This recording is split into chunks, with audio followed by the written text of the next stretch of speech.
Buenas tardes a todos y muchas gracias por asistir a esta gran final del concurso de la Universidad de Valladolid. ¿Serías capaz de explicar tu tesis en 3 minutos?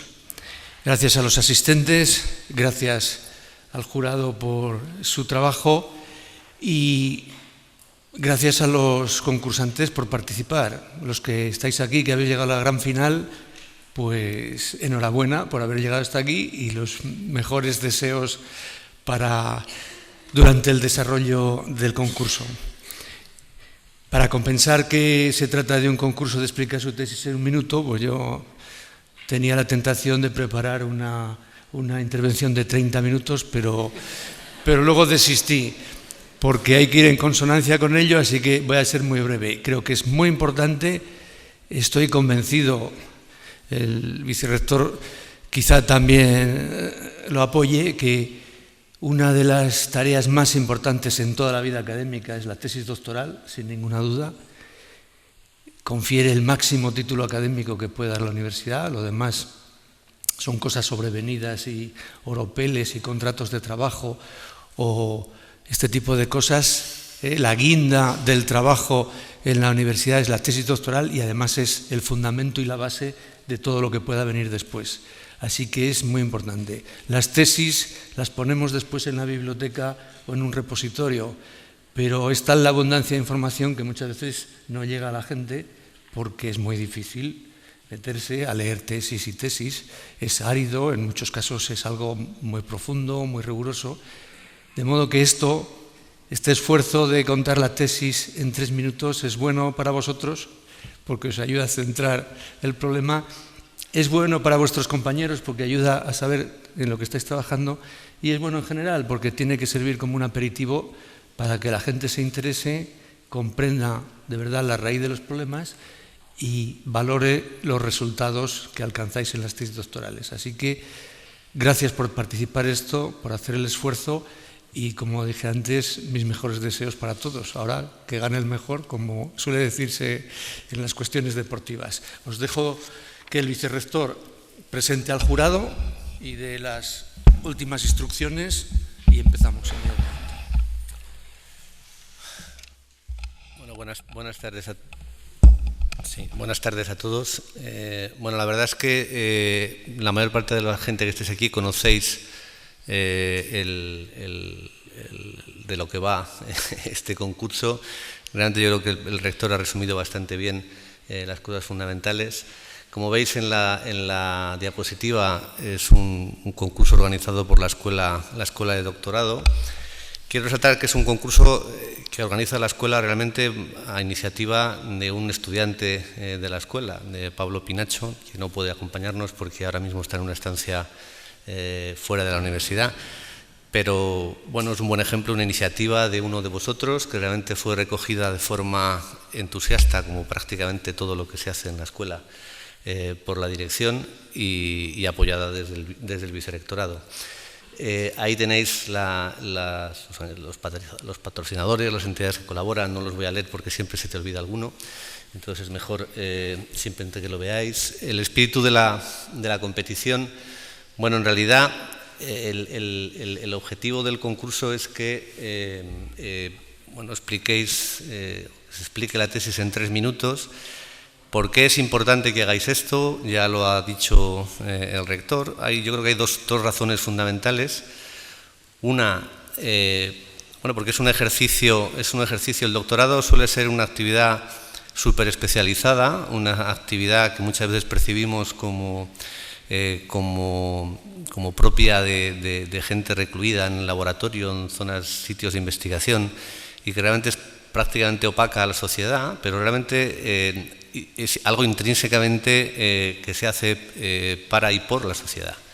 Entonces es importante que vosotros como doctores en formación, como investigadores en formación, hagáis el ejercicio de sintetizar cuáles son los objetivos de vuestro trabajo, la razón de ser de vuestra tesis doctoral, no solo en 3 minutos, que es importante, sino en un lenguaje que todo el mundo entienda, porque al final lo que hacemos es para todo el mundo y es algo que, aunque no se entienda En primera instancia, la realidad es que es importante y fascinante cuando se entiende. Entonces, es una obligación de la institución y de vosotros, doctores en formación, investigadores en formación, el hacer que la sociedad para la que en el fondo trabajamos entienda qué es lo que estamos haciendo y por qué lo estamos haciendo en el lenguaje que la sociedad entienda.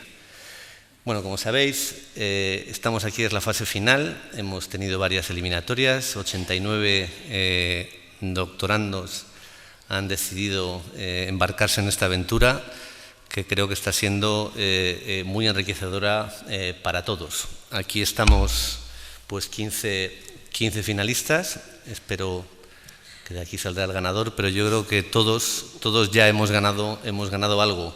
Los finalistas y los 89 participantes y todos los que hemos disfrutado de esta aventura que creo ha sido realmente una sorpresa realmente para todos.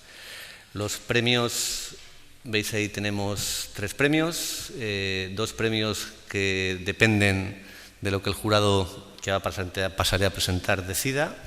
Y un premio que los miembros del público pues, tienen la responsabilidad de otorgar. Ahí tenéis la plantilla que yo imagino que se os repartirá ahora, se ha repartido ya, todos tenéis pues, la plantilla que tenéis que ir rellenando con cada concursante. Veis ahí un poco las instrucciones, tenéis que seleccionar al que más os guste, al finalista. Solo se puede, aunque tengáis la tentación de seleccionar a los 15, tenéis que votar solo a uno. Solo podéis emitir un voto por persona y, bueno, estas cosas entraréis en un sorteo al final. Bueno, estamos en la final y ya para acabar yo creo que ya voy por encima de los 3 minutos, presento a los miembros del jurado. Perdóname, Yanis, pero para no... Bueno, los tengo aquí. Bueno, los miembros del jurado los tenéis aquí a vuestra izquierda. Son don Gerardo Gutiérrez Fuentes, que es presidente del Consejo Social de la Universidad de Valladolid, fundador del grupo farmacéutico ADEA. María Nagore Ferrer, que es vicerrectora de Extensión Universitaria, Cultura y Deporte de la Universidad Complutense de Madrid. Juan José Mateo Sotero, profesor de Anatomía Patológica y es consejero de Educación de la Junta de Castilla y León.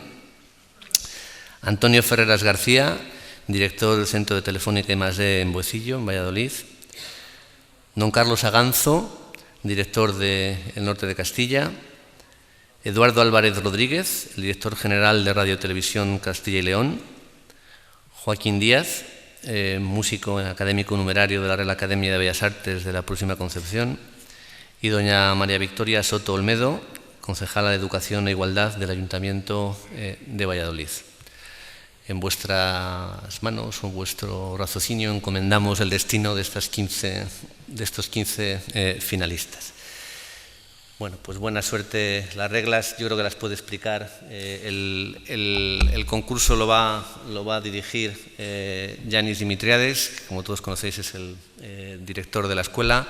Él va a hacer un poco de maestro de ceremonias aquí en el concurso.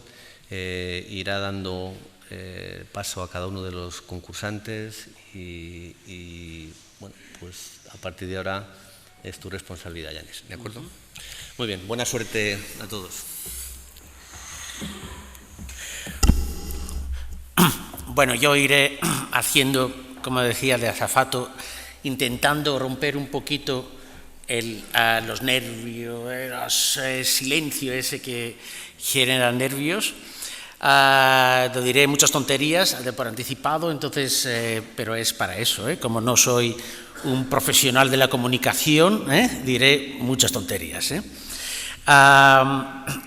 Con respecto a las reglas, ya evidentemente conocen los participantes, pero el resto del público tendría que entender que en este concurso es un concurso de comunicación hacia gente no especializada. No es un discurso para el compañero que conoce bien las cosas. Por eso, tanto el jurado como el público no están aquí como especialistas, sino como miembros de la sociedad.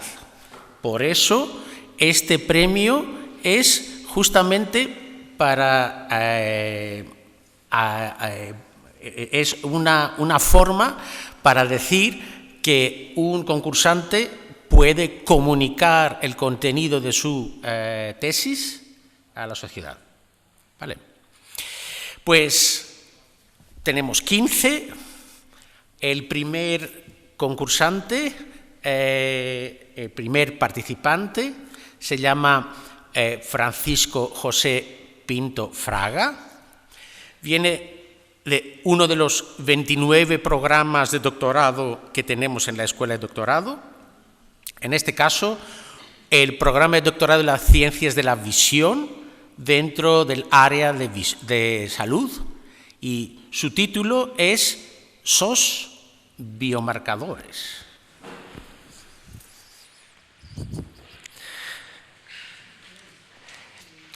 SOS. Como conocerán, estas son las siglas internacionales de socorro. Lo que quizá no sepan es que también son las siglas que utilizamos en castellano para referirnos al síndrome de ojo seco. Esto es una mera coincidencia, pero la realidad es que estos pacientes necesitan ayuda. El síndrome de ojo seco es una patología ocular con múltiples manifestaciones, desde las más leves, como sequedad o picor, hasta las más severas, donde cabe destacar la formación de úlceras corneales. Verán, la córnea, la parte más externa de nuestro ojo, es mucho más sensible que nuestra piel. Si ponemos unos granitos de arena en nuestro dedo, ni siquiera lo notamos, pero a todos se nos ha metido algo en el ojo. ¿Recuerdan esas sensaciones, ese malestar, ese lagrimeo, ese dolor? Pues bien, ¿se oye? Perdón. Teniendo en cuenta esto, multipliquen por 1000 esas sensaciones y se aproximarán a lo que sufren los pacientes con úlceras corneales. ¿No sería maravilloso tener una bola de cristal con la que poder predecir si un paciente va a tener o no una respuesta positiva a un tratamiento? ¿O poder prever si va a empeorar cuando se enfrente a unas condiciones ambientales adversas, por ejemplo, de sequedad o baja humedad? Pues esto es lo que estamos haciendo con mi tesis doctoral, precisamente buscar esas bolas de cristal, solo que nosotros la conocemos como biomarcadores. ¿Y qué es un biomarcador? Les pondré un ejemplo. La glucosa en sangre es un biomarcador, debido a que si te encontramos unos niveles altos de glucosa, nos estará dando idea de que hay una presencia de diabetes. En nuestro caso, los biomarcadores son moléculas disueltas en la lágrima.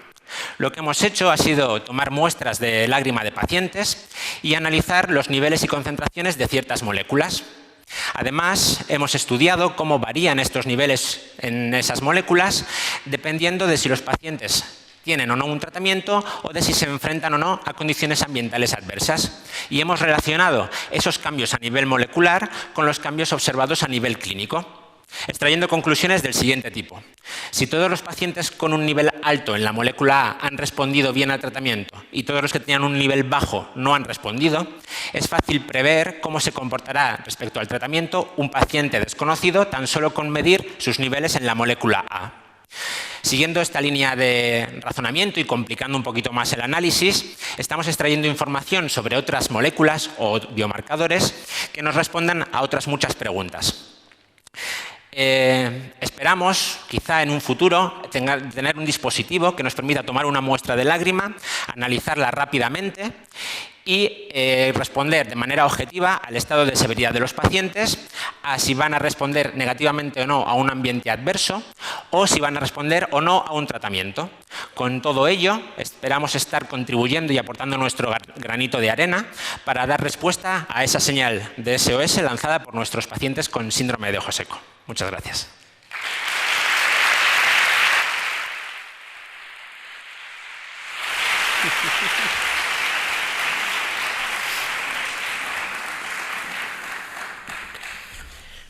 Pues muy bien, no sé si cuántos en su vida han tenido un aplauso o han oído un aplauso por su intervención hasta ahora, pero yo no lo he oído por una intervención mía hasta ahora.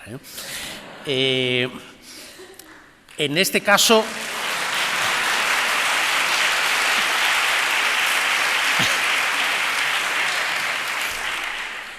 bueno, ya veo que, como dirían los presentadores de la tele, que ya el público es el mejor público.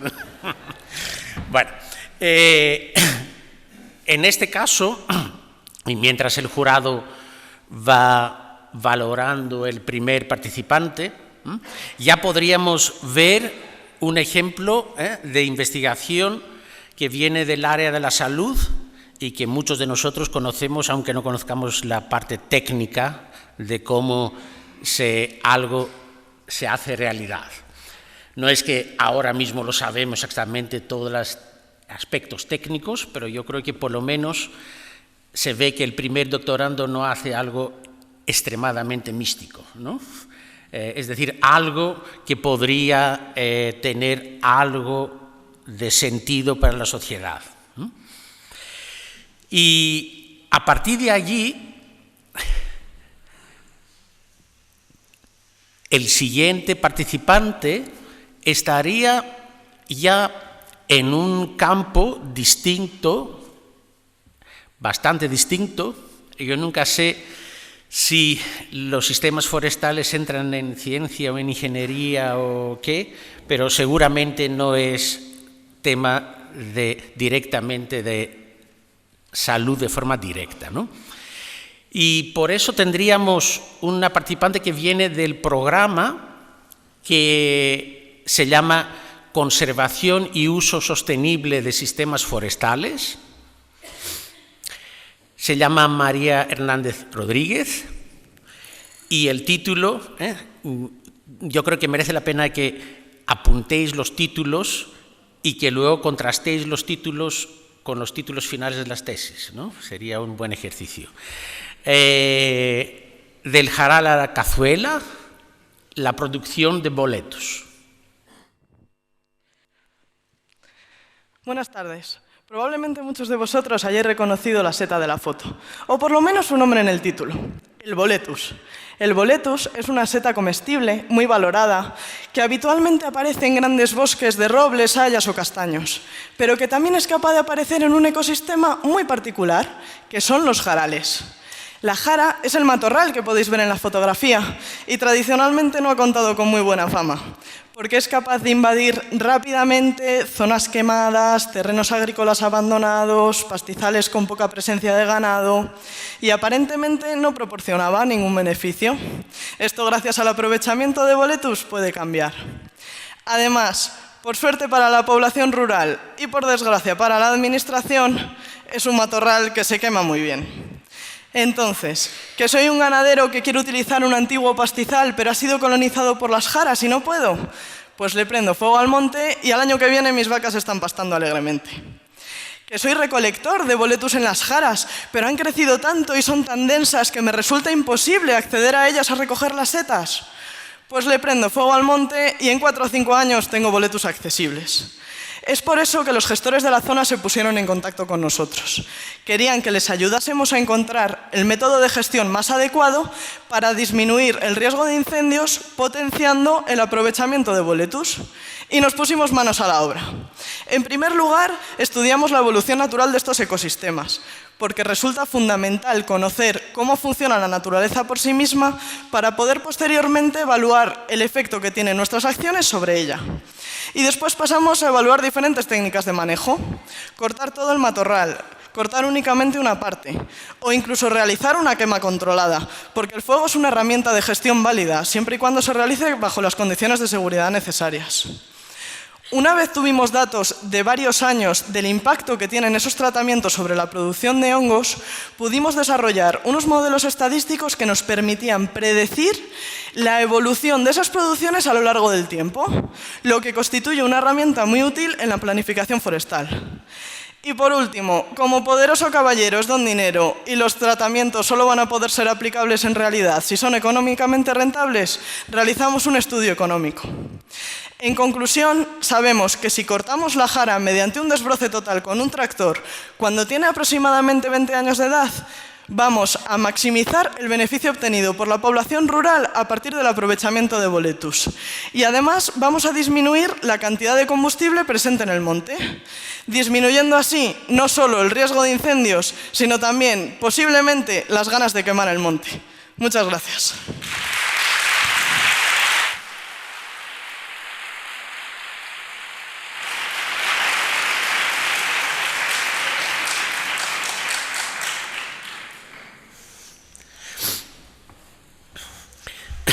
Bueno, yo creo que María en este caso podría tenerlo más fácil contar a sus amigos, familia y resto de qué trabaja, ¿no? En qué trabaja. Dice, bueno, ¿en qué trabajas? En esas cosas tan ricas, ¿no? Ahora, ¿qué haces? Entonces, cocinas, ¿qué haces?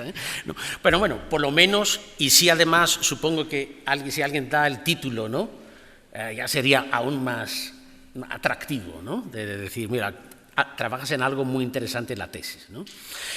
Pues en las eliminatorias, cuando escuché esta presentación y otra también sobre el boletus, pensé que nunca había pensado que podría haber como mínimo 2 tesis al mismo tiempo sobre boletus en la Universidad de Valladolid. Probablemente hay más. Y eso indica, entre otras cosas, por qué aspectos tan cotidianos y tan cercanos a nuestra vida, a nuestra economía, pueden ser también elementos de estudio profundo a lo largo de 3, 4 años de la vida de uno, ¿no? Pues está claro que si aquí decíamos 29 programas, hablamos de cosas muy distintas, y una de las cosas que hicimos aquí era justamente mezclar disciplinas y mezclar programas. Por eso, después de sistemas forestales, pasamos a economía, a pesar del hecho que la última frase se refería a la economía, ¿no? En ese caso, vamos a ir a la tercera participante, número 3, como tenéis en vuestras fichas para votar. Se llama Mafalda Gómez Vega y su título probablemente no solo dice economía, sino algo más. Análisis económico del sector de la música clásica en España, estudio de eficiencia de la Red Nacional de Auditorios. Buenos días. ¿Imaginan un equipo de baloncesto sin entrenador? Estarán de acuerdo conmigo en que su labor dentro del equipo es imprescindible. Sus conocimientos le hacen capaz de combinar sus recursos, los jugadores, del mejor modo para alcanzar su principal objetivo, anotar canasta. Ahora trasladen esta imagen a una institución cultural como un auditorio de música clásica. Su entrenador, el gestor, debe de igual manera poseer los conocimientos necesarios para combinar sus recursos, empleados, presupuesto, aforo, de la mejor manera o de la manera más eficiente para conseguir anotar un triple, principalmente aumentar su número de espectadores. En este sentido, el principal objetivo de nuestra tesis doctoral consiste en medir la eficiencia de la red de auditorios española en cuanto a su gestión. Trataremos de observar... de la red de auditorios española. Es importante señalar que cuando hablamos de eficiencia no aludimos a obtención de beneficios como sí podríamos entender en el sector privado. En nuestro caso tan solo queremos observar si estos auditorios, y dados sus recursos, generan un número adecuado de espectadores. Puede ocurrir que un auditorio con un número muy amplio de recursos genere la mitad de espectadores que otro, genere los mismos espectadores que otro con la mitad de recursos, lo cual nos estaría hablando de la posible ineficiencia y margen de mejora. ¿Cómo lo vamos a afrontar? Realizaremos un análisis matemático que nos permitirá saber qué auditorios son eficientes, cuáles no lo son y, en el caso de ineficiencias, encontrar exactamente dónde se encuentran las necesidades de mejora, algo que en la práctica tiene una utilidad extraordinaria. Si sé que estoy haciendo mal, puedo focalizar en ese punto todos mis esfuerzos para solucionarlo. Este estudio será, por lo tanto, un diagnóstico de la red de auditorios española que nos permitirá extraer una serie de conclusiones en cuanto a su gestión.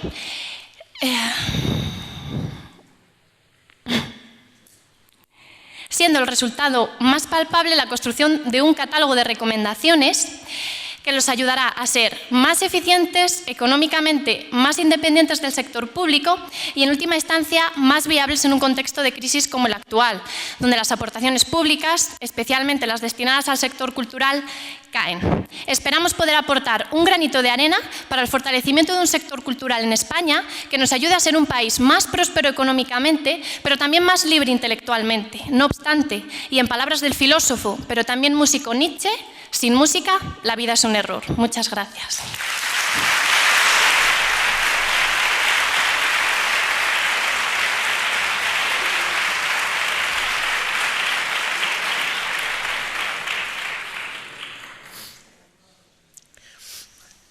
Bueno, supongo que todos compartimos los nervios, ¿no?, de los participantes, ¿no? Espero que eso no provoque más nervios a los siguientes participantes. Pero, claro, muchas veces nosotros como investigadores lo que hacemos es trabajar en nuestro despacho y hablar con nuestro ordenador solo, ¿eh? Entonces, cuando salimos y pensamos que probablemente tenemos que contar muchas cosas para el público en general, nos ponemos nerviosos, pero está claro que allí está parte de lo que aprendemos, ¿no? Y yo creo que en gran medida, como investigadores también, una de las cosas es ir aprendiendo a contar las cosas con pocas palabras, algo especialmente difícil para los académicos, y bien, y sin pasarlo fatal. En todo caso, para esta tesis yo creo que se podría destacar que teníamos alguien, si mirara solo el programa diría economía, pero descubriría que hay modelos matemáticos y al final el objeto es música, ¿eh? Y aquí tenemos a gente que sabe mucho de música y podrían ya, además de lo bonito que es componer o escuchar o tocar, también de hacer análisis matemáticos de qué significa la música, ¿no? Pues el siguiente participante ya proviene del campo que llamamos ciencias. Algunas veces la gente confunde investigación con ciencia, tanto está identificado el término ciencia con investigación. Ciencias es la parte que más está conocida al público con respecto a la investigación. En ese caso tenemos física, programa de física, y el participante se llama José Luis Pura Ruiz, es el número 4, y el título de su tesis es algo bastante impactante: Interacción de la luz con nanoestructuras, nanohilos y pozos cuánticos. Buenas tardes. Yo me dedico a estudiar qué es lo que hace la luz cuando se encuentra con algo más pequeño que ella. Para ello tengo dos ramas básicas de investigación. La primera de ellas se centra en los nanohilos. Los nanohilos son hilos muy finos, 1000 veces más finos que un cabello humano, que son tan pequeños que, como ya he dicho, la luz no cabe dentro de ellos. De manera que cuando los iluminamos, lo que hace la luz es quedarse atrapada y toma esas formas tan bonitas que se pueden ver en la diapositiva. Hasta ahora la gente ha estado estudiando nanohilos hechos solamente de un material. Pero nosotros hemos empezado a estudiar nanohilos hechos de dos materiales unidos por su centro. Lo que hemos descubierto con estos nanohilos es que la luz se concentra justo en la zona de contacto entre los dos materiales. ¿Y por qué es esto importante? Pues porque estos nanohilos se utilizan en células solares de nueva generación. Cuando hablamos de transformación de energía solar, hay dos aspectos fundamentales. El primero es que necesitamos dos materiales distintos, pero esto nuestros hilos ya lo tienen. El otro es que la transformación de energía luminosa en energía eléctrica solamente se produce en la zona de contacto entre los dos materiales. Con este efecto que hemos descubierto, conseguimos que la luz se concentre directamente en esta zona de contacto, aumentando de una manera muy grande la producción de energía eléctrica con este tipo de nanohilos. Yo lo que me dedico es a estudiar cómo se produce ese fenómeno de concentración de la luz, intentar mejorarlo para mejorar su aplicación a las nuevas células solares de nueva generación. La otra parte de mi tesis se centra en los diodos láser de alta potencia. Estos diodos son exactamente iguales que los punteros láser que todos conocemos, solo que muchísimo más potentes. La parte más importante de estos diodos es la capa central. En esta capa es en la que se produce la luz láser. Y esta capa es muy fina, muy fina, muy fina. De nuevo, es incluso más fina que los nanohilos. Y como ya he dicho, son diodos láser de alta potencia. Y por tanto producen un montón de calor durante su funcionamiento. Si este calor no sale de manera adecuada hacia el exterior, la capa central lo que hace es aumentar de temperatura hasta que termina por fundir el diodo láser. Esto es muy importante en estos diodos porque se requiere un funcionamiento de al menos 25 años de funcionamiento ininterrumpido para cumplir la calidad que necesitan. Nosotros lo que hacemos es estudiar cómo se mueve la luz dentro de esa capa tan finita, estudiamos cómo se produce el calor y cómo se transmite hacia el exterior, de manera que podamos mejorar en la medida de lo posible el rendimiento térmico de estos dispositivos. A modo de resumen, puedo decir que nosotros estudiamos cómo se comporta la luz dentro de estos materiales tan pequeños, tanto los nanohilos como los láseres de diodo, de manera que podamos mejorar su eficiencia y su fiabilidad.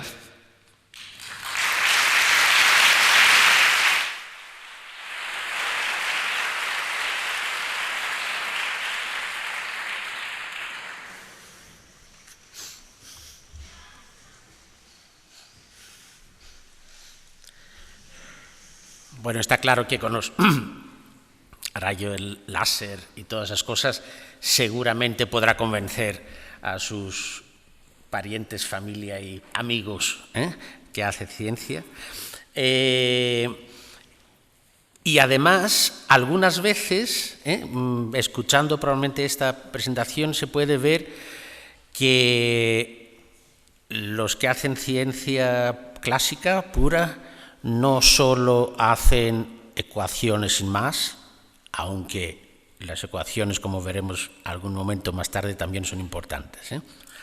Unas veces no sé si un ingeniero hace ciencia o uno de ciencias hace ingeniería. Algunas veces los límites esos están muy, muy difusos. Pues en este caso, la siguiente participante viene ya del campo de ingeniería. Formalmente de ingeniería, aunque en nuestra universidad tenemos de química varias denominaciones: química solo, química, ingeniería química, química orgánica, química, y todos se pelean entre sí, ¿no? Bueno, no se pelean, ¿no? Pero siempre hay que diferenciar. Los que no somos químicos decimos, pero es químico, no, dicen, no, ingeniería química. Vale, entonces la participante número 5 se llama Esther Posadas Olmos y su título es igualmente largo: Procesos innovadores de tratamiento de aguas residuales mediante sistemas algas-bacterias, un paso más hacia su aplicación a escala industrial. Buenas tardes. ¿Se han fijado en los parecidos que hay entre el medio ambiente y las más novedosas tecnologías? La verdad es que si echamos un vistazo a nuestro alrededor podemos encontrar bastantes ejemplos, ya que a lo largo de la historia los hombres hemos observado la naturaleza para imitarla y aprovechar sus beneficios. Por ejemplo, a partir de la observación del vuelo de las aves, hemos sido capaces de diseñar aviones y de optimizarlos. De la misma manera, mi tesis parte de la observación de la interacción que tiene lugar en los entornos acuáticos naturales entre microalgas y bacterias para tratar las aguas residuales. ¿Y cómo trabajan de manera conjunta estos microorganismos? Pues bien, la materia orgánica contenida en las aguas residuales es oxidada por las bacterias a CO2 y junto con los nutrientes también contenidos en dichas aguas, son asimilados por la fotosíntesis, por las microalgas durante la fotosíntesis, produciendo el oxígeno que será requerido nuevamente por las bacterias y una biomasa reutilizable. Desarrollando y aplicando esta biotecnología se va a contribuir a paliar uno de los más graves problemas medioambientales, como es el tratamiento de dichas aguas. Y además se va a obtener un efluente tratado, dando así la importancia que merece un recurso tan importante como es el agua. Esta biotecnología comenzó a desarrollarse a partir de 1950 y, por lo tanto, el principal objetivo de mi tesis ha sido la optimización del proceso y la determinación de su potencial, limitaciones y retos.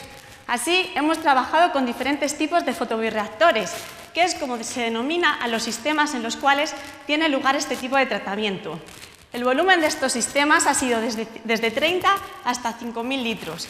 Hemos tratado diferentes tipos de aguas residuales en varias condiciones de operación, tanto en el laboratorio como al aire libre. También se ha integrado el proceso con tratamiento simultáneo de gases de combustión y de biogás. Y ya en la última fase se ha estudiado cuál sería la posición idónea de un fotobioreactor en una depuradora convencional. Y para ello se decidió trabajar con un sistema de lagunaje porque son los más rentables a nivel energético y además a escala industrial los más desarrollados. Los resultados que hemos obtenido nos muestran cómo este tipo de sistemas debería ser utilizado para tratamiento secundario de aguas residuales, es decir, una vez que se han eliminado las partículas sólidas, con control de pH entre 7 y 9, por burbujeo o con gases de combustión o con biogás. La biomasa producida la recogeríamos por sedimentación y sería reutilizada como biofertilizante. Y como pueden darse cuenta, con estos resultados aún no estamos en este avión de pasajeros optimizado, pero es importante recordar que no en un primer intento se consiguió que un avión volara y que al menos con los datos que aquí tenemos sabemos dónde tenemos que seguir trabajando, afirmando que con esta tesis ya tenemos las maletas hechas. Gracias.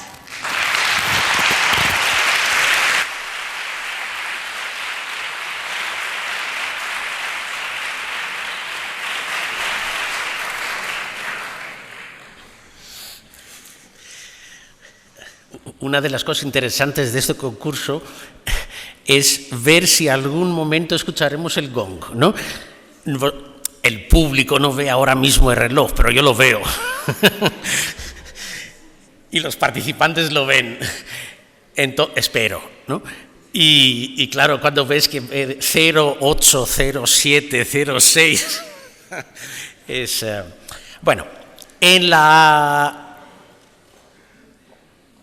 lo que más quería destacar aquí y llamar la atención es que miréis un poco la composición de los finalistas y hacer un primer análisis de la distribución de género, de sexo, hombres, mujeres. Y yo creo que si hacéis un análisis científico serio, ¿no?, veréis que hay 10 mujeres y 5 hombres. Vale.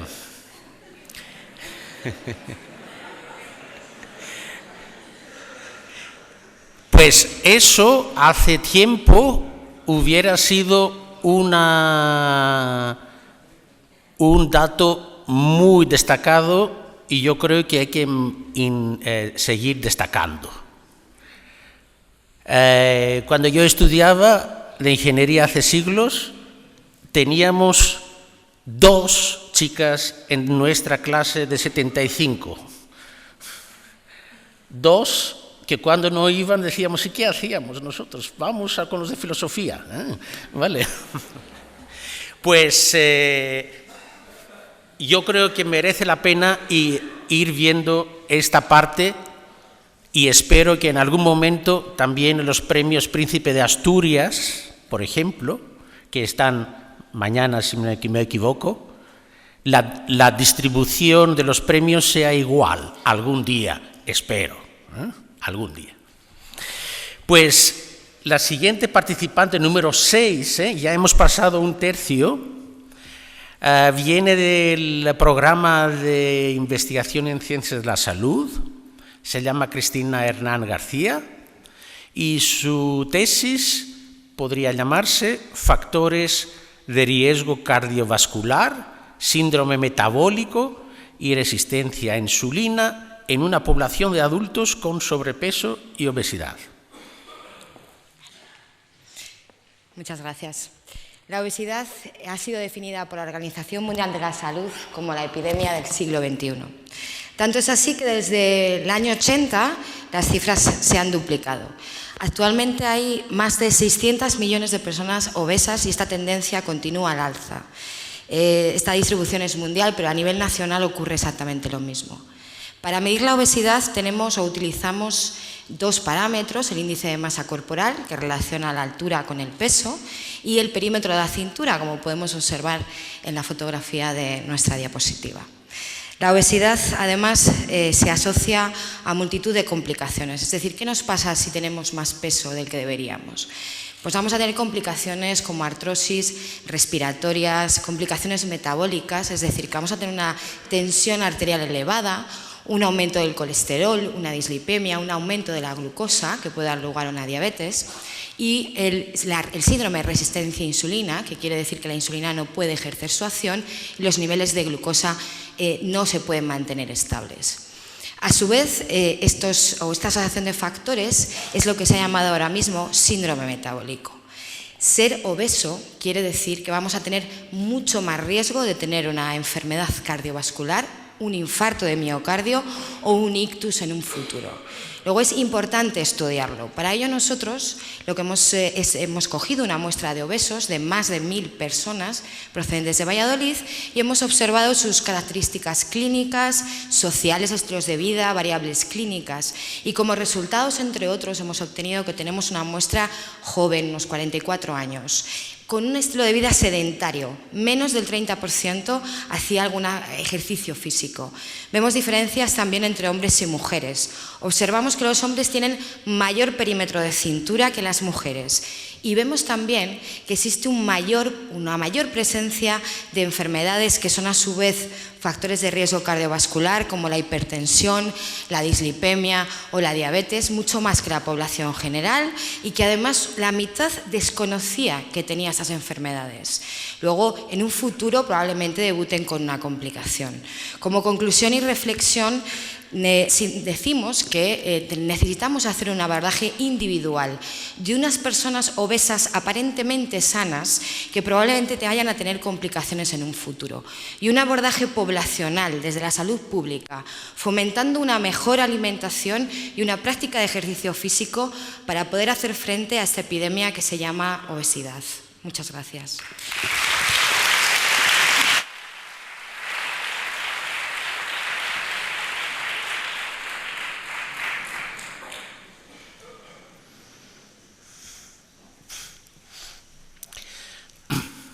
Bueno, supongo que esta transparencia nos sugiere a muchos de nosotros, ¿no?,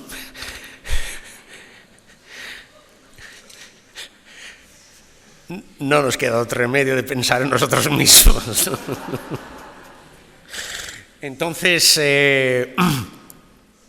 pero bueno, supongo que hasta estos aspectos nos pueden dar, junto con su componente científico, ¿no?, una reacción para poder saber cómo tenemos que intervenir, sea a nivel individual o a nivel social, ¿no? Pues en ese sentido, los programas de salud siguen siendo con una población bastante amplia y espero que eso tenga un impacto notable a la sociedad en algún momento. Pues volvemos a ingeniería. Probablemente en este caso podríamos estar en el ámbito de lo que es el centro docente de ingeniería industrial, ¿no? Podría serlo. Pero pensamos que los programas de doctorado no son disciplinares solo, por eso no están asociados a un centro docente. El participante número 7 se llama Roberto Hernández Gómez y viene del programa de doctorado de investigación en ingeniería termodinámica de fluidos. Su tesis, su presentación, se llama Caracterización termodinámica de mezclas gaseosas para la introducción de combustibles alternativos en las redes de gas natural.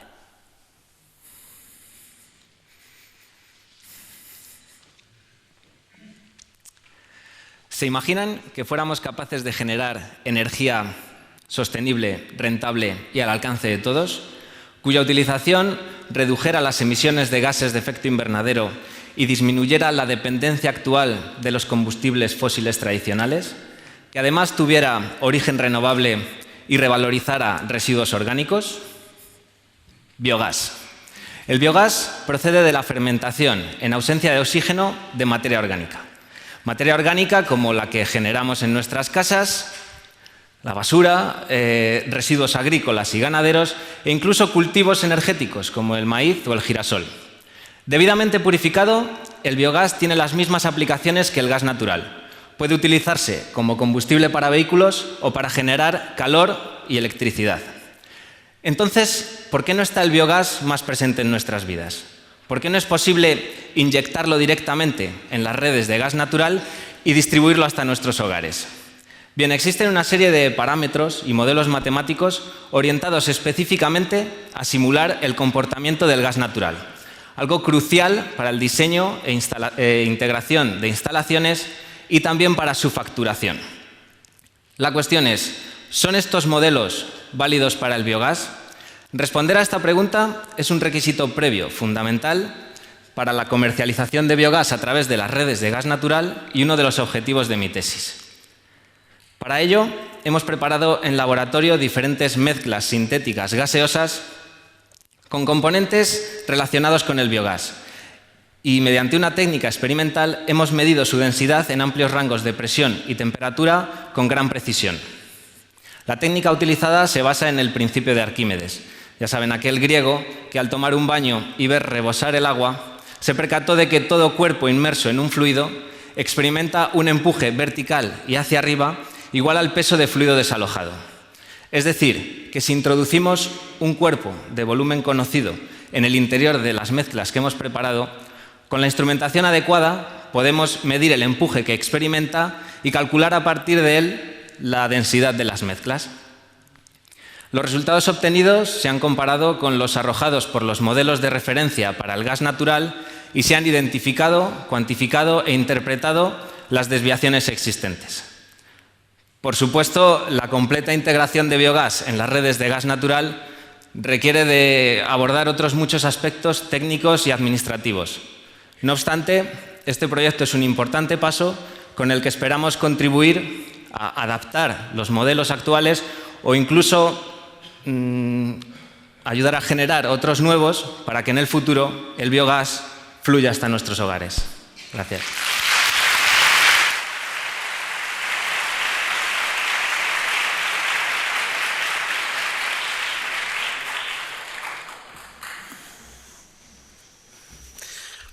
Ese es uno de los ejemplos de las muchas tesis que se hacen en el campo relacionado con la energía. Y yo creo que merece la pena pensar en esta relación entre energía y medio ambiente, y además para recordar que las cosas no son inmateriales, como muchas veces pensamos hasta para las tecnologías de información y comunicaciones, que están en el aire, en algún sitio, ¿no? Y que no necesitan energía, están en la nube, ¿no? En algún sitio. Pues que la energía sigue siendo uno de los grandes problemas que hay que mirar, que hay que estudiar.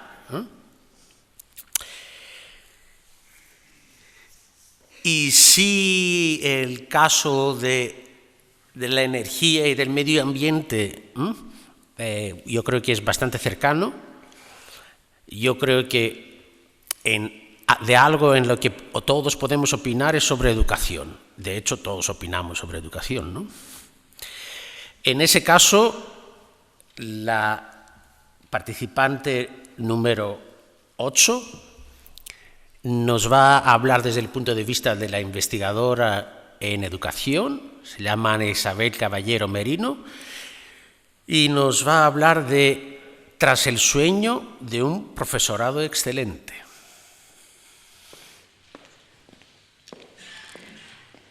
Hace algún tiempo, viendo las noticias, me planteé lo siguiente. ¿Cómo podemos mejorar nuestra sociedad? ¿Cómo podemos reducir los problemas que sufre? Quizás ustedes también se lo han planteado alguna vez. La respuesta resultó obvia: mejorando nuestra educación. ¿Esto es posible? ¿Cómo podemos conseguir una educación excelente? Teniendo un profesorado excelente. Pero, ¿qué debemos hacer para ser profesores excelentes? Aquí reside la esencia de mi tesis, en analizar y asegurar la calidad y excelencia docente en la universidad. Estos conceptos de calidad y excelencia docente toman fuerza a partir de la construcción del espacio europeo de educación superior en el que nos movemos. Como profesores, este contexto nos obliga a cuestionar nuestra forma de trabajar, a asumir nuevos roles. Además de profesores e investigadores, somos tutores, asesores, guías, gestores. Ello requiere nuevas competencias y hemos tenido que formarnos y comenzar a trabajar estas competencias en el aula para llegar a ser profesores excelentes en este nuevo contexto. El futuro de nuestra sociedad depende de la formación de las personas que la componen. Por lo tanto, tener un profesorado de calidad es vital para conseguir esta meta. Ahora bien, ¿cómo podemos saber si somos un profesorado de calidad? Esta es mi investigación. Para determinar esto, nos centramos en el modelo de evaluación docente llamado Docentia de la Universidad Europea Miguel de Cervantes de Valladolid. Y nos preguntamos, ¿este modelo es eficaz? ¿Mide realmente lo que pretende? El objetivo es claro, determinar si el modelo de evaluación es eficaz o no lo es, poner en marcha las mejoras necesarias y comprobar el impacto que tiene en el profesorado el hecho de ser evaluado. Es decir, ¿mejora su docencia? ¿Qué beneficios aporta esta tesis? Da mayor seguridad a la universidad, a sus profesores, estudiantes y familiares. Información a las agencias de calidad. Puede ser útil a otras universidades y aportará a la sociedad mejores profesionales. ¿Y qué resultados clave y conclusiones obtenemos? Tras 8 convocatorias de evaluación observamos una mayor satisfacción en el alumnado. Ha mejorado la implicación, satisfacción y calidad docente del profesorado. Pero aún así descubrimos que el modelo debe mejorar para ser totalmente eficaz. Parafraseando a Peter Drucker, solo podemos gestionar lo que podemos medir. Si podemos medir la excelencia del profesorado, podremos gestionar su mejora, su evolución y, por tanto, la enseñanza en nuestras universidades. Gracias.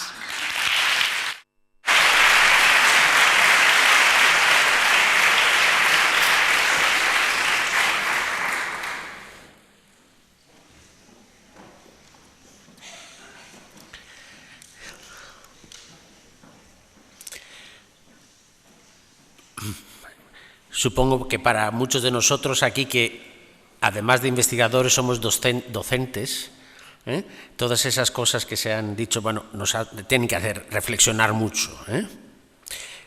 Diría que yo, mucho, ¿vale? Porque muchas veces pensamos que es algo innato o algo. Si alguien sabe mucho sobre un tema, necesariamente será un buen profesor, y eso no es automático, ¿no? Y por eso esperamos que estudios de ese tipo puedan ayudar a que eso pase en todos los niveles de educación, ¿no? Bueno, no podría haber solo ingeniería industrial. Como yo vengo de Teleco, tendría que estar también alguien de Teleco. Y a pesar del hecho que el título probablemente no podría reflejar claramente un trabajo en telecomunicaciones, ¿no? El participante número 9, en este caso, se llama Gonzalo César Gutiérrez Tobal, proviene del programa de Tecnologías de la Información y las Telecomunicaciones, y su título, extrañamente, no habla de bits, sino de Cambiando el paradigma, diagnóstico de la apnea del sueño.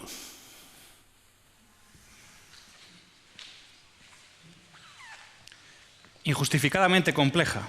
Así es la forma de diagnosticar la apnea del sueño hoy en día. Puede que muchos de ustedes no hayan oído hablar nunca de la apnea del sueño, o si han oído hablar de ella, es probable que les haya resultado tan aburrida como a mí la primera vez. Sin embargo, si les digo que se trata de una enfermedad que provoca que dejemos de respirar mientras dormimos, es posible que empiece a despertar su interés. Si además añado que se la relaciona con infartos cerebrales, muerte súbita, fallos cardíacos e incluso el cáncer, ya me imagino a alguno tragando saliva. Pero lo que va a hacer que se agarren al asiento es conocer que al menos 20 de ustedes padecen apnea del sueño y no lo saben. Pero bueno, que no os cunda el pánico, no se preocupen porque el tratamiento es sencillo y eficaz. Como digo, el problema se encuentra en cómo se diagnostica la apnea del sueño. Si se fijan en la imagen, pueden ver a un voluntario anónimo caracterizado con toda la parafernalia de cables y sensores necesarios para diagnosticar la apnea del sueño. Si todo va bien, esta persona va a tener que dormir así al menos una noche en un hospital y bajo supervisión clínica. Además, toda la información recogida con todos esos cables y sensores va a tener que ser analizada de manera visual por un médico. Por lo tanto, la polisonografía nocturna, que así se llama esta prueba, no solo resulta compleja, sino que también es cara y consume mucho tiempo de los especialistas. Y lo más importante, genera listas de espera de hasta un año, provocando el retraso tanto en el diagnóstico como en el acceso al tratamiento de los enfermos. Lo que nosotros proponemos es una forma radicalmente distinta de diagnosticar la apnea del sueño. Creemos que es suficiente con un único sensor que recoge la respiración de los pacientes mientras duermen en su propio domicilio.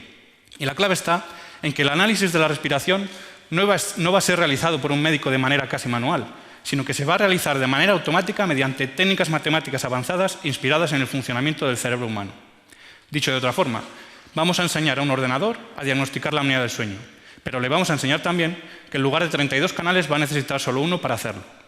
Es como si en la televisión de sus casas, en un único canal, pudiesen recoger todos los programas interesantes y descartar automáticamente la telebasura. Las ventajas son evidentes. Un único canal y se acabó la complejidad técnica. Diagnóstico en el domicilio de los pacientes y se acabaron los costes de hospitalización. Diagnóstico automático y se acabaron las listas de espera. Esto ya lo hemos probado y con bastante éxito además. Con nuestra nueva propuesta hemos conseguido diagnosticar correctamente a más del 90% de los cientos de pacientes involucrados en nuestra investigación. ¿Se imaginan las posibilidades de esta nueva metodología? Nosotros también. Y por eso hemos concluido que en el futuro la forma de diagnosticar la apnea del sueño dejará de ser injustificadamente compleja y pasará a ser inspiradoramente sencilla. Muchas gracias.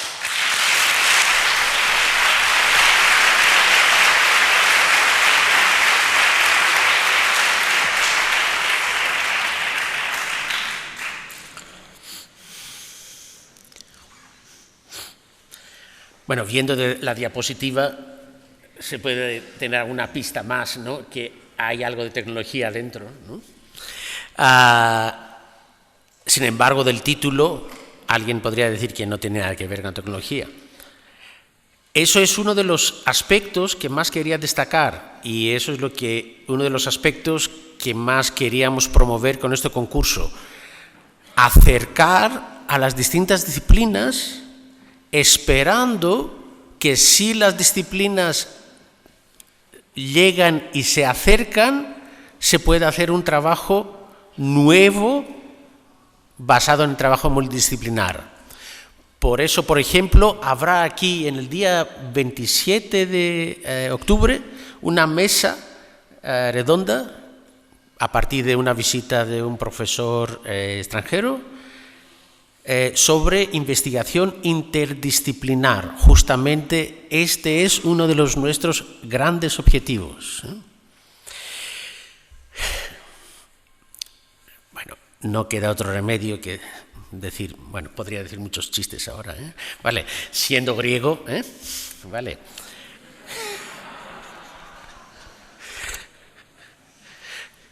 De hecho, cuando una vez, como cuando era una persona muy exótica en Valladolid, y sigo siendo exótico, alguien fue a Grecia y cuando volvió me dice, pero los griegos no son todos como tú, no llevan barba como Sócrates y lo que sea. Digo, bueno, sí, puede haber. Bueno, entonces en este caso tendríamos a la participante número 10, y que se llama Isabel Varillas Sánchez, del programa de textos de la Antigüedad Clásica y Supervivencia, y el título es La recensión pisistrátida de los poemas homéricos en la tradición clásica, breve análisis.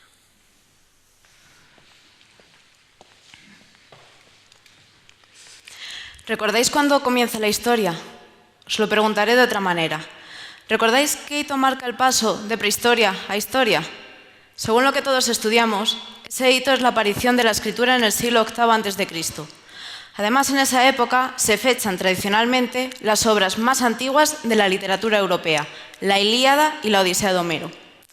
Con esta afirmación admitimos que en un momento en el que la mayoría de personas apenas era capaz de grabar el nombre de un muerto en su tumba, o en el mejor de los casos, un par de versos llenos de errores y sin separación de palabras en una vasija, un hombre consiguió escribir 2 complejísimos poemas de unos 14.000 versos cada uno. Claro, así visto, esto suena poco probable, ¿no? Y cuanto más lo pensemos, más preguntas nos irán surgiendo. ¿Por qué los escribió si casi nadie sabía leer? ¿Por qué los seguimos fechando entonces en el siglo VIII a.C.? ¿Qué nos hace estar tan seguros de que Homero, en caso de existir, es el autor en ese siglo de ambas obras? Estas y otras muchas preguntas se engloban bajo el término cuestión homérica y suponen uno de los debates más enrevesados de la filología de todos los tiempos. Para resolverlo, los estudiosos se han apoyado en datos filológicos, arqueológicos y antropológicos. Pero hay otros datos, y ahí entra el tema de mi investigación, que se han pasado por alto en los últimos tiempos. Me refiero a lo que escribieron sobre el tema autores clásicos como Aristóteles o Cicerón. El objetivo de mi tesis es recopilar todos los testimonios antiguos y medievales que dicen que la primera edición escrita de los poemas homéricos fue bastante posterior a la muerte de Homero. Además, la mayoría de estos testimonios se le atribuyen al tirano ateniense Pisístrato, del siglo VI a.C., cuando la escritura ya estaba normalizada. Esto es lo que se conoce como recensión pisístrátida. Una vez recopilados, tendré que traducir desde distintas lenguas esos testimonios y analizarlos sistemáticamente, para así poder extraer conclusiones y también extraer patrones que se puedan observar en otras culturas con un libro fundacional. Para que quede más claro, un ejemplo. Una serie de testimonios nos dice que Pisístrato encargó esta edición a 72 sabios. Bueno, según una antigua carta, ese mismo número fue congregado en Alejandría por Ptolomeo II para la primera traducción de la Biblia. Y además encontramos que en Arabia el califa Uthman encargó a una comisión de 75 miembros, según una fuente, poner por escrito el Corán. Y así podría continuar con más culturas y patrones que las relacionas. En resumen, el análisis de fuentes clásicas me permitirá arrojar algo de luz sobre la difícil cuestión homérica y también rastrear patrones por Europa y Asia para constatar que son muchos más los elementos que unen nuestras culturas que aquellos que los separan. Muchas gracias.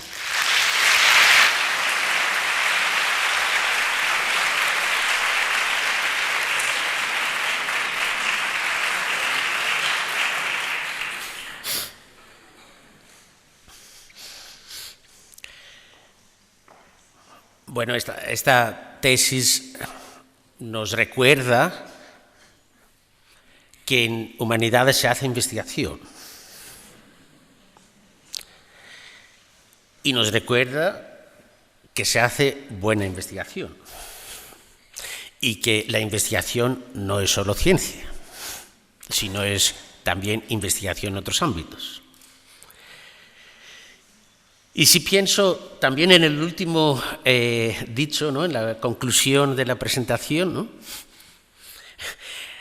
algunas veces pienso lo contrario, ¿no?, de los griegos y los bárbaros, ¿no? Los griegos decían que todos los que no eran griegos eran bárbaros, ¿no? Excluían, pero yo creo que trabajos de ese tipo pueden hacer que la gente se acerque, ¿no? Pues volvemos otra vez a las ciencias de la visión, al campo de salud, y nuestra participante número 11, estamos en el último tercio, Sara Galindo de la Rosa, nos va a hablar de células madre mesenquimales de tejido adiposo para tratamiento de la superficie ocular en la deficiencia de células madre limbares. Buenas tardes. Todos disfrutamos recibiendo la luz del sol a través de nuestra ventana y viendo las cosas que nos rodean. Pero ¿se imaginan vivir en una habitación sin ventanas, en la oscuridad? La ventana que a diario nos permite ver el mundo es nuestra córnea. La córnea, en condiciones normales, es transparente y permite la entrada de la luz hacia la retina, permitiendo así la visión. Desgraciadamente, existen diferentes causas y enfermedades que hacen que nuestra córnea se vuelva cada vez más opaca, impidiendo la visión y produciendo además dolor intenso y persistente. Actualmente, los tratamientos de los que disponemos no son tan eficaces como desearíamos y además son de difícil obtención y producción. Por ello, durante el desarrollo de mi tesis doctoral, se han estudiado las células madre de grasa humana como tratamiento de estos casos. A partir de una simple liposucción, somos capaces de obtener células madre de grasa en gran cantidad y de una forma fácil. Una vez que obtuvimos estas células en el laboratorio, estudiamos si las células madre de grasa eran capaces de transformarse en células corneales. Lo que observamos es que de manera natural estas células madre poseen características similares a las células corneales. Esto podría ayudar a la acción terapéutica de las células madre sobre nuestra córnea. Con el fin de que en un futuro podamos aplicar estas células en humanos, es necesario realizar previamente ensayos de seguridad y eficacia. Lamentablemente, a día de hoy no disponemos de métodos alternativos que nos permitan evitar el uso de animales. Por ello, reprodujimos la enfermedad en animales, desarrollando lo que conocemos como modelos animales y estudiamos la evolución de la enfermedad antes y después de aplicar el tratamiento. Por supuesto, estos animales estaban debidamente medicados para que no sintieran dolor.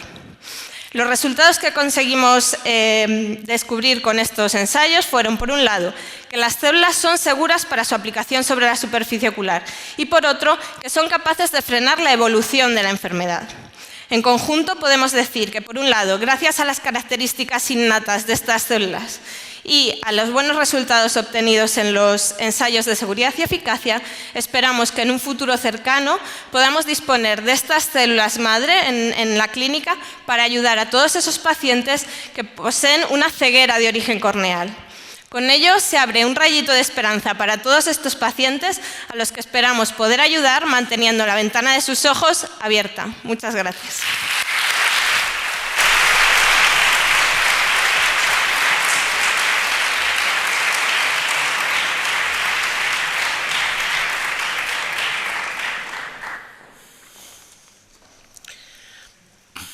Yo creo que otro ejercicio interesante podría ser ver esta transparencia y adivinar el título, ¿no? ¿Vale, no? Células madre mesenquimales de tejido adiposo, ¿vale? Y yo creo que parte de la historia es justamente cómo podemos pasar de la precisión científica, de la precisión técnica, a la difusión de la idea principal que subyace esos tecnicismos, porque muchas veces la precisión técnica es imprescindible para hablar entre investigadores, pero muchas veces nos esconde esta imagen, ¿no?, que muchas veces perdemos. Pues, número 12, volvemos a economía, aunque el caso anterior era economía intrusa, ¿no?, por los músicos, ¿no? De Raquel González del Pozo, y su presentación se titula Valorando con palabras sobran números. Y en este caso habría que ver, por lo menos es intrigante, ¿no?, de saber cómo sale esta conclusión, pero bueno, supongo que nos lo podrá explicar, ¿no?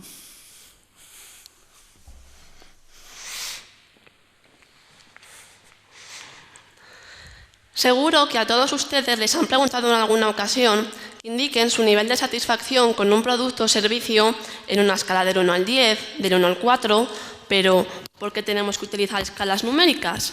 Evidencias empíricas han demostrado que el ser humano se siente más cómodo utilizando palabras para dar a conocer nuestras opiniones o sentimientos. Es más, si yo preguntara a cualquiera de ustedes ¿qué tal? ¿Cómo está? Me respondería con palabras, bien, mal, regular, pero a nadie se le pasará por la cabeza hacerlo con números.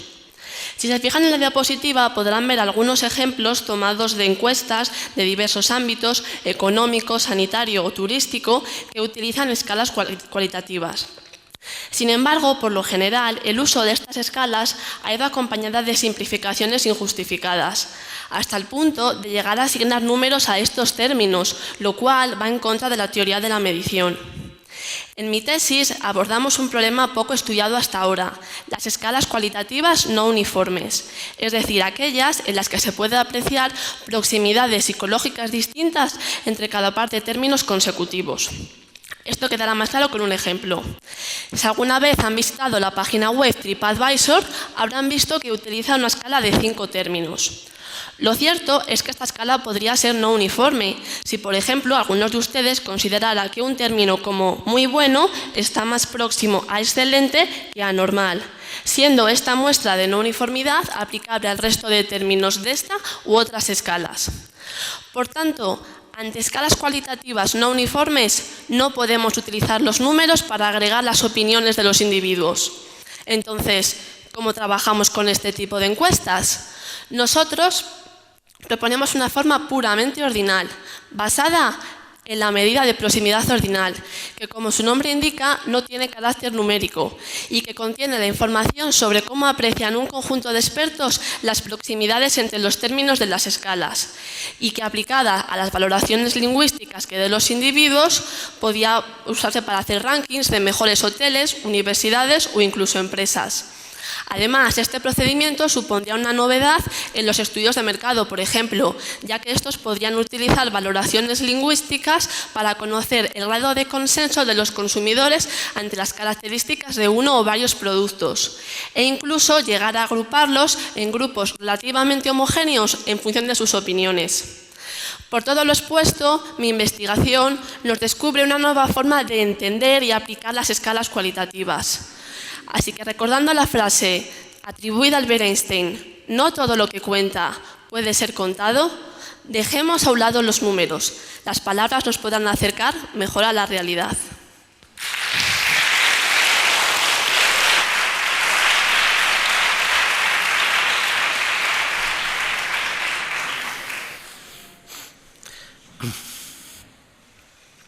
Bueno, espero que os haya convencido, ¿no?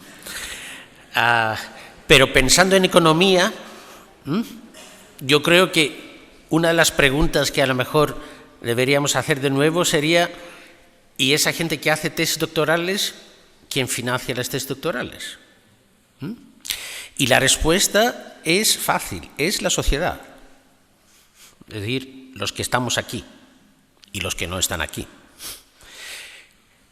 Y por eso tenemos que devolver las cosas a la sociedad. No hay otra forma.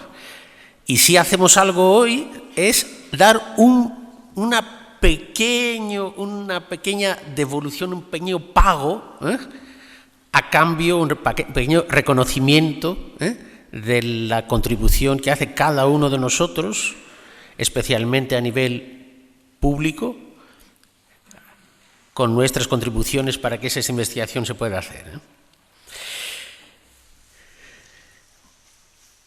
Pues estamos acabando casi. Y vamos al número 13. Y en ese caso volvemos a física. A mis doctorandos, a los que hablamos de metodología de investigación, siempre les intento convencer que cuando saquen ejemplos de investigación, que no hablen solo de física, ¿vale? Sino que hablen de TIC también, ¿no? ¿Vale?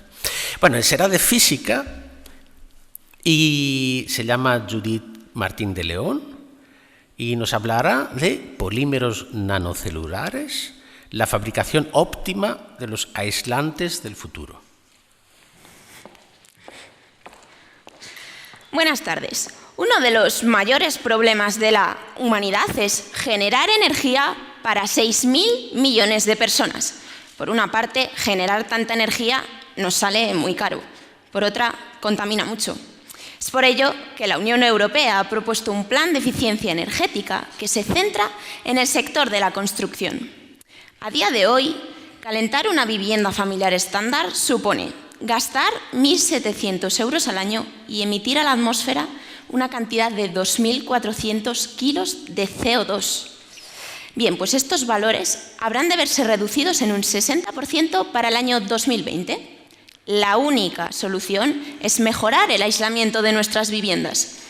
Hay una opción muy sencilla, que es utilizar los materiales aislantes que hay hoy en día en el mercado, pero hacer paredes más gruesas para que aíslen más, 3 veces más gruesas. Así que tendríamos unas viviendas muy bien aisladas, pero nos quedaríamos sin espacio para vivir dentro de ellas. La otra opción que yo les propongo es utilizar la nanotecnología, que es la ciencia que estudia las cosas a escala muy pequeña, para fabricar un aislante mejor sin necesidad de aumentar el grosor de la pared. Más de la mitad de los aislantes de hoy en día son espumas, esponjas de toda la vida, esponjas de plástico, esa cosa amarilla que hay tras las paredes de nuestra casa, que contamina, que se degrada. Así que, ¿qué les parece si fuéramos capaces de fabricar el mejor aislante que jamás haya existido, que no contamine y que no se degrade? Magia, ¿verdad? Pues la nanotecnología nos permite hacer esto realidad. Y nos dice que si en mi espuma, donde antes tenía un poro, ahora pongo muchos más y mucho más pequeños, tendré en mis manos un aislante más de 2 veces mejor. No solo estaré cumpliendo con los estándares de la Unión Europea, sino que ahora calentar mi vivienda supondrá un ahorro de 700 euros al año y habré reducido en 1.500 kilos la cantidad de CO2 que estoy emitiendo a la atmósfera. Ya saben, estoy reduciendo el efecto invernadero. Bien, pues este es el objetivo de mi tesis, hacer de estos materiales una realidad. El proceso de fabricación no es nada sencillo, no existe en la industria y consta de múltiples pasos que hay que conocer realmente bien para llegar a fabricar estos aislantes. Es por ello que se requiere una investigación a escala de laboratorio. En tan solo un año, estudiando a fondo el proceso de fabricación, hemos llegado a la mitad de donde queremos estar. Así que solo nos queda la otra mitad del camino para conseguir un aislante que nos permita vivir de forma ecológica y barata. El aislante del futuro, próximamente y antes de 2020. Gracias.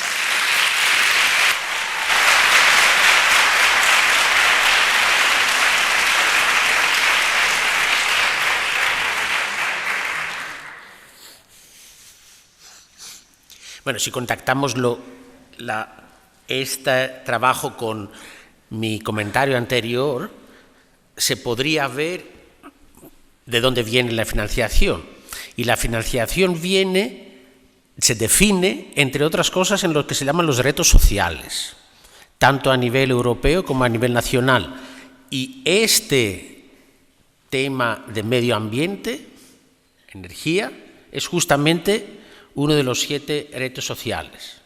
Entonces, no sé si se va a conseguir la otra mitad o no, ¿vale? O si lo vamos a ver en nuestras casas, pero claramente atiende a un problema que existe. Y aunque algunos no lo veían, y no sé si lo siguen creyendo, solo creen que existe el cambio climático, ¿no? Pues la penúltima participante vuelve otra vez del área de salud y que es evidentemente uno de los campos que más investigación y financiación atrae, por razones evidentes.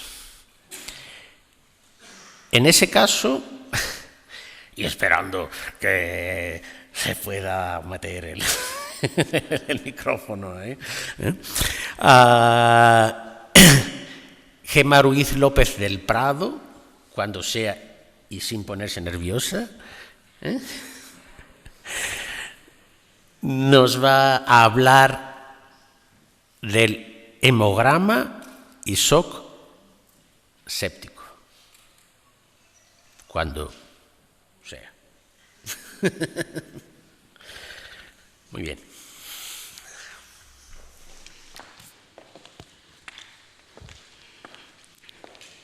Buenas tardes. ¿Ven la diapositiva? Pues les voy a hablar de medicina. No tiene nada que ver. No soy arquitecto, soy médico. Y lo que ocurre es que he encontrado un cierto paralelismo entre nuestro sistema inmunológico y lo que es la presa de un embalse. De tal forma que ambos están en un equilibrio y ese equilibrio lo que hace es que un pequeño fallo puede provocar pasar de una situación estable a una situación catastrófica. Les explico.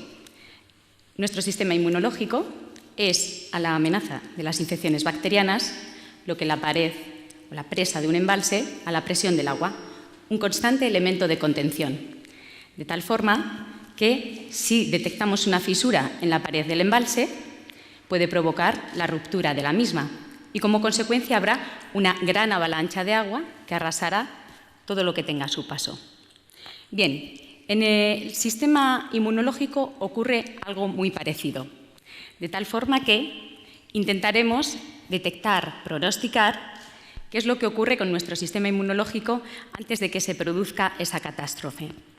Bien, la pregunta sería la siguiente. ¿Y si pudiéramos detectar y pronosticar qué pacientes de aquellos que van a desarrollar una infección generalizada y descontrolada, a la que vamos a denominar shock séptico? ¿Y si pudiéramos detectar quién va a evolucionar favorablemente y quién va a evolucionar desfavorablemente? ¿Quién va a sucumbir a una auténtica tormenta inmunológica que, igual que la avalancha de agua, nuestro sistema inmunológico con las bacterias van a arrasar auténticamente órganos como pulmón, hígado y riñón? Finalmente van a provocar en algunos casos la muerte del paciente. Bien, nuestra investigación versó sobre un grupo de pacientes, todos ellos con shock séptico. Analizamos múltiples variables, hicimos asociaciones matemáticas muy complejas y detectamos dos elementos fundamentales. El primero, una célula. El segundo, una cifra. La célula, el neutrófilo, elemento fundamental de la inmunidad innata. La cifra, 7.226 neutrófilos por milímetro cúbico. Una cifra que a priori a ningún médico le resultaría extraña y que, sin embargo, es un punto de corte entre una situación estable y una situación catastrófica. Lo entenderán con un ejemplo. Si cualquiera de ustedes acude a un servicio de urgencias con una infección generalizada y descontrolada, les hacen un hemograma y el médico se fija en el número absoluto de neutrófilos, los que tengan por encima de 7.226 están de enhorabuena, sobrevivirán. Los que estén por debajo les va a costar mucho lidiar con la infección. Quizá en estos pacientes debamos concentrar nuestros esfuerzos terapéuticos y, sobre todo, no olvidarán la presa y el sistema inmunológico. Gracias.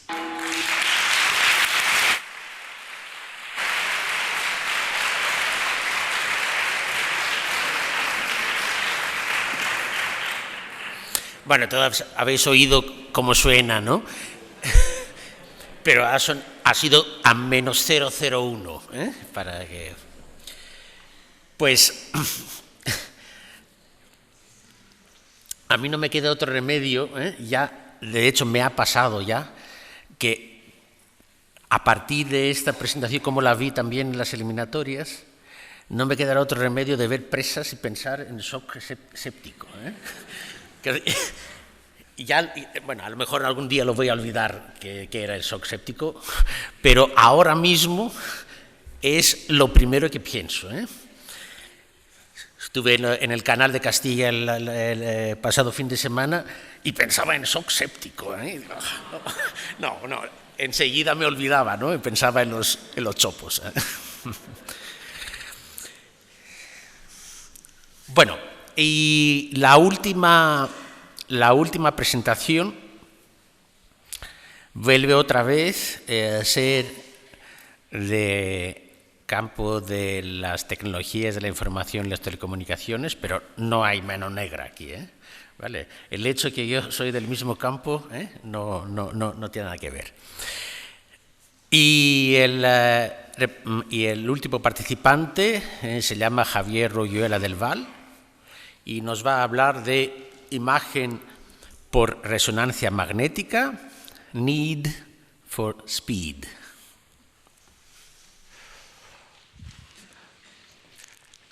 La imagen por resonancia magnética. Si me pidieran que la definiera con una sola palabra, esa palabra sería sin duda versatilidad. Con imagen por resonancia magnética podemos estudiar casi cualquier órgano de nuestro cuerpo. Podemos estudiar el cerebro, su estructura interna, incluso su funcionamiento, el corazón, la circulación de la sangre. Digamos que la resonancia magnética es la auténtica navaja suiza de las técnicas de imagen modernas. Sin embargo, tiene un gran problema, y es que es lenta. Es muy lenta cuando la comparamos con otras técnicas de imagen actualmente disponibles. Y eso, a pesar de que en las últimas 2 décadas podemos decir que se ha multiplicado por 100 la velocidad de los equipos. Pero no es suficiente, necesitamos más. Y no se trata solo de hacer lo mismo en menos tiempo, algo que ya de por sí tiene un efecto inmediato en nuestras listas de espera, por ejemplo, sino de hacerlo mejor, de obtener mejores imágenes con mejor resolución y, en definitiva, a ser capaces de aplicar la imagen por resonancia magnética a problemas médicos a los que hoy, por sus limitaciones, no llega. Y es en eso en lo que estamos trabajando nosotros. Entonces, me gustaría ilustrar el problema que abordamos con un ejemplo. Supongo que a todos nosotros nos han hecho una radiografía de pecho, una placa alguna vez. Entonces el técnico nos pone delante de la pantalla y nos dice, estése quieto, no respire, y ¡pum!, en unos milisegundos tenemos nuestra fotografía, nuestra radiografía. Sin embargo, en resonancia magnética las cosas funcionan un poco distinto. Simplificándolo mucho, digamos que los datos se adquieren línea por línea. Es un proceso más complejo y lento. Esos datos no son nuestra imagen tal cual, tienen la pinta de los datos que se entreven ahí al lado del reloj rojo. Hemos necesitado bastante tiempo para adquirirlos. En esta situación, con una herramienta matemática muy sencilla, podemos pasar de esos datos a la imagen. Es la transformada de Fourier, que bueno, la utilizamos aunque no nos demos cuenta cada vez que enviamos una fotografía o utilizamos la red wifi de nuestra casa. Bueno, en los últimos años ha surgido una serie de técnicas que se preguntan, ¿realmente necesitamos adquirir todas las líneas para obtener nuestra imagen? Y la respuesta es que no.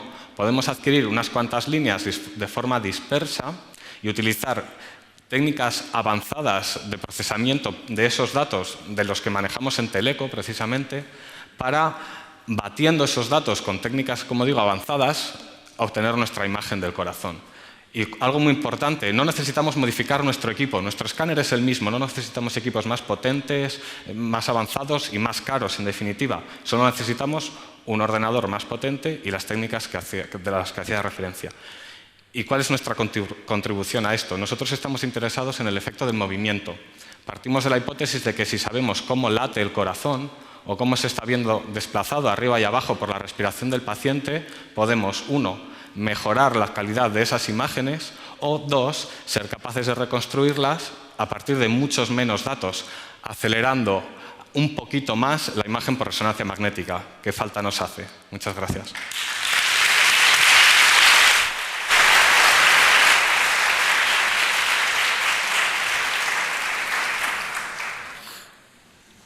Bueno, estoy seguro que Javier, como muchos otros, han aprendido mucha medicina.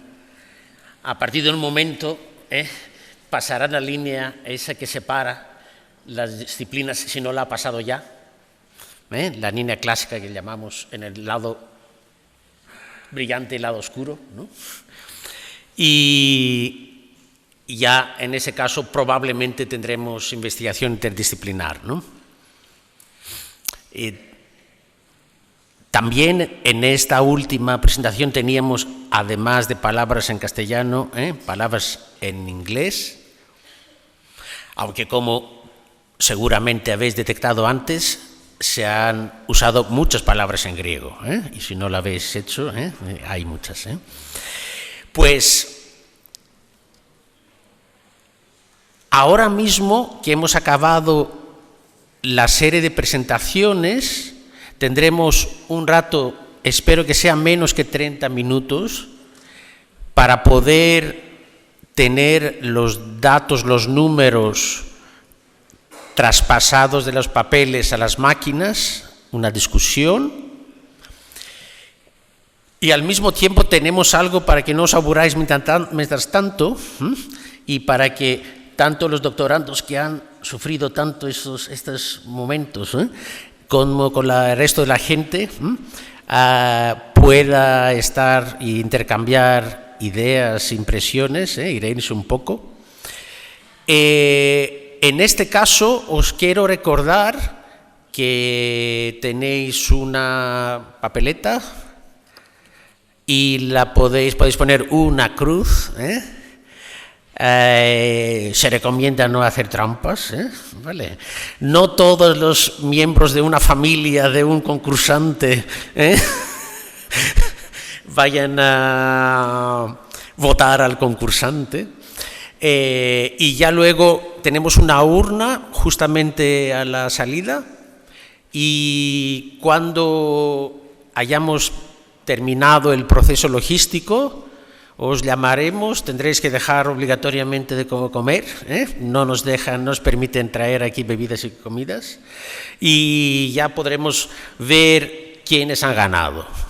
Vale, entonces, en el peor de los casos, diría yo, en 30 minutos otra vez aquí.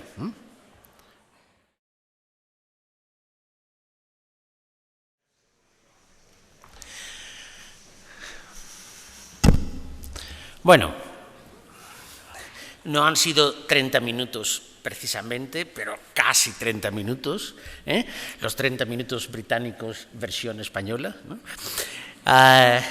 Pero hemos llegado más o menos los 30 minutos y ya estamos casi todos aquí. Pues la primera cosa, que antes de decir quiénes son los premiados, vamos a tener un miembro del jurado que nos va a decir unas palabras en 3 minutos sobre las impresiones del jurado de lo que se ha visto hoy. Como harían los demás, muy buenas tardes. Yo, en primer lugar, daros la enhorabuena a los 15. Yo, y es algo que hemos estado comentando aquí, yo sí que tengo un auténtico shock de los que hablabais antes, viendo el nivel de comunicación que se puede alcanzar para relatar algo tan importante como es el contenido de vuestra tesis. O sea que enhorabuena a los 15. Yo podría decir que no sé quiénes son los premiados, pues me lo acaban de decir, pero no, eso llega después. ¿Sabéis por qué me han pedido, como voluntario, ya os podéis imaginar, salir en esta tribuna? Porque es muy importante que después de escuchar a los 15 pongamos en valor la capacidad de comunicación que ellos tienen. Y qué mejor que terminando con uno que es bastante inútil comunicando. O sea que estaba bien pensado el asunto. Insisto, nivel de comunicación tremendo sobre algo que es tan importante como es el contenido de vuestro trabajo, el que habéis hecho o el que estáis haciendo de muchos años. Y tratar de resumir en 3 minutos lo que vais a hacer o lo que habéis hecho, creo que tiene un mérito tremendo. Porque también estamos todos seguros, y así lo hemos comentado, que vosotros podríais haber hablado no 3 minutos, sino 3 años de lo que estáis haciendo. Creo que es muy de agradecer por parte de todos que aquellos que os dedicáis a la investigación en cualquiera de las ramas, no solo, digamos, saquéis los resultados propios de la investigación, sino que además sepáis explicarnos lo que hacéis. Y que lo hagáis en 3 minutos es para quitarse el sombrero. Yo solo termino con un agradecimiento que es al propio vicerrectorado, que creo que tiene una iniciativa o soporta una iniciativa muy buena, y fundamentalmente a la Escuela de Doctorado, en donde acabamos de descubrir otro gran comunicador. Yanes, enhorabuena, de verdad, por lo que estáis haciendo. Y nada más.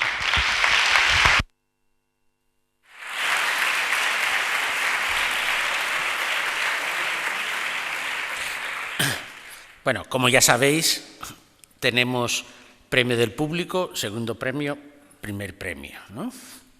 Empezamos no por el premio del público, y puedo dar la transparencia, y en este caso hemos salido de la previsión y tenemos 2 premios de público.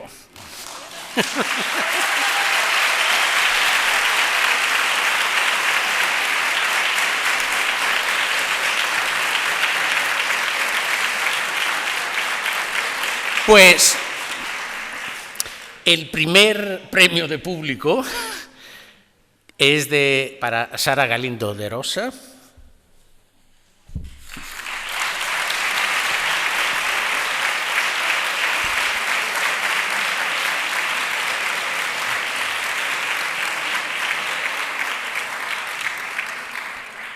Y como es ex aequo, que no lo habíamos previsto, porque hubo empate, tenemos un diploma que lo vamos a duplicar, igual que tenemos solo unas botellas de vino, 3 botellas de vino y no 6. Entonces lo tenéis que compartir obligatoriamente, ¿no? Vale, en esta fase ya luego lo tendremos más. Entonces, el segundo premio de público para Judith Martínez León.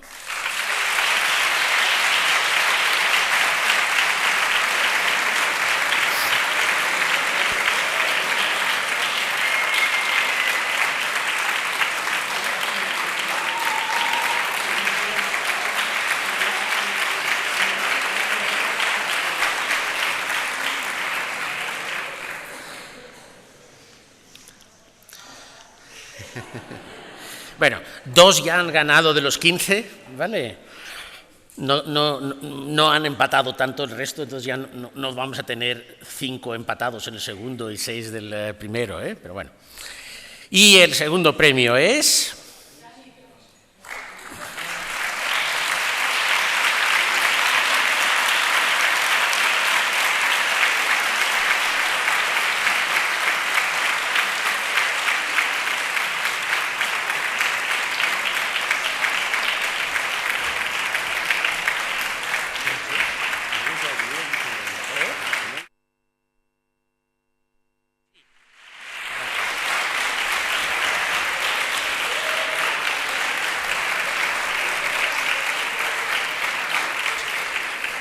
Bueno, además del papel y de los vinos, hay 1.000 euros,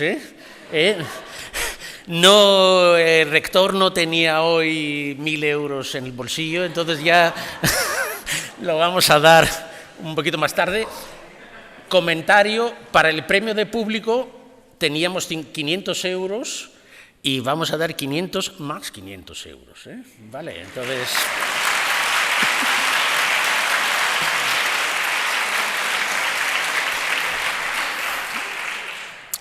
Bueno, 3 chicas y habré que cambiar.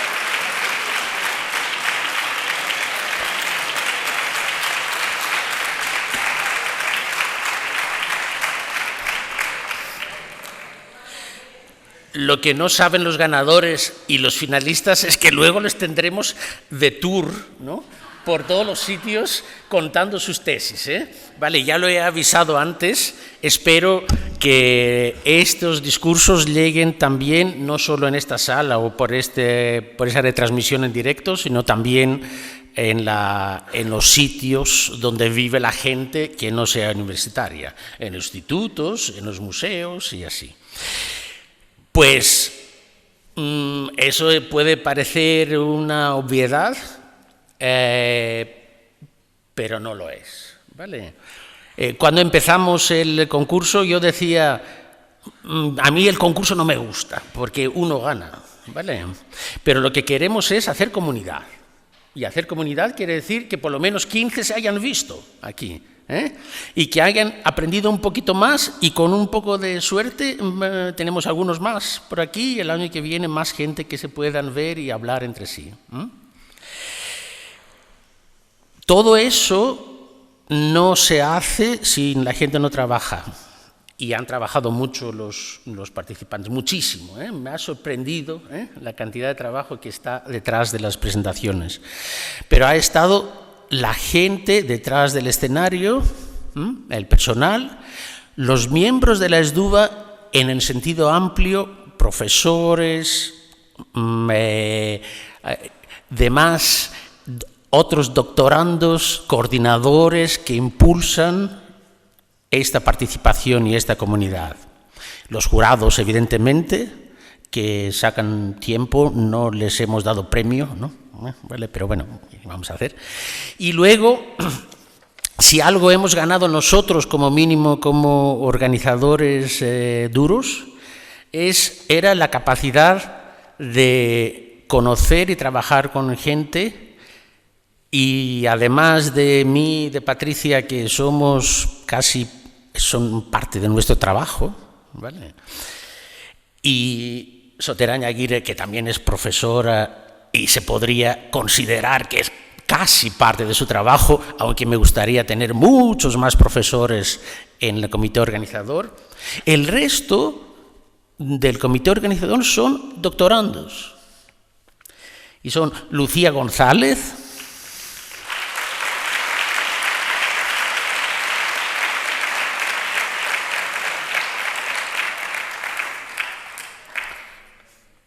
Nagore de Pablo,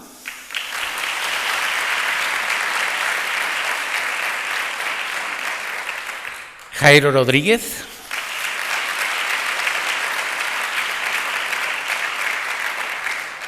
Rocío Blanco,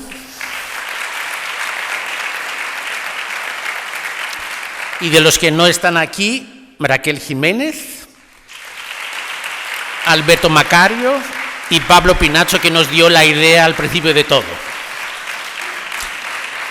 Yo lo único que les podría prometer es, después de ese trabajo, cerramos un pequeño ciclo, lo único que les podría prometer era cocinarles comida griega, y espero que podamos beber y comer bien y disfrutar el trabajo. Vale. Enhorabuena a todos.